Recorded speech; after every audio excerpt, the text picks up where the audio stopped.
Vice President Kamala Harris is the top alternative to potentially replace U.S. President Joe Biden if he decides not to continue his reelection campaign. Thank you. That's according to 7 senior sources at the Biden campaign, the White House, and the Democratic National Committee with knowledge of current discussions on the topic. Talk of replacing Biden at the top of the Democratic Party's presidential ticket mounted after his fumbling, sometimes incoherent, and widely panned first debate performance against Republican rival Donald Trump last week. I think he's delivered for the American people. He's laid out an economic plan. Some have floated alternatives, like Democratic Governors Gavin Newsom from California, Gretchen Whitmer of Michigan, and Josh Shapiro of Pennsylvania. But sources who did not wish to be named told Reuters that sidestepping Vice President Harris is wishful thinking and almost impossible.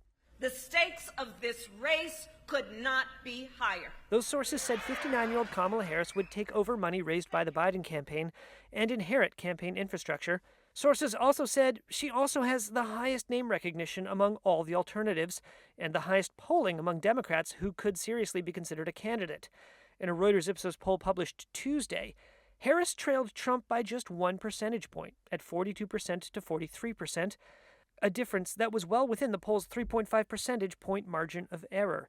That makes her statistically just as strong as Biden, who pulled even with Trump in the latest survey. Just to take a step back, it was a bad night. We understand that it was a bad night.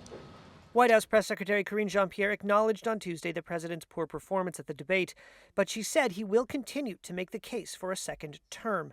And when you look at the record of President Biden versus former President Trump, you see President Biden, who has delivered the strongest recovery in modern history, versus the previous administration, whose plans hurts the middle class.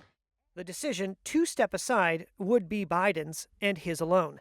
And Harris's aides dismissed any talk of a Democratic ticket that doesn't include both Biden and Harris. And when we fight, we win. God bless you and God bless the United States of America.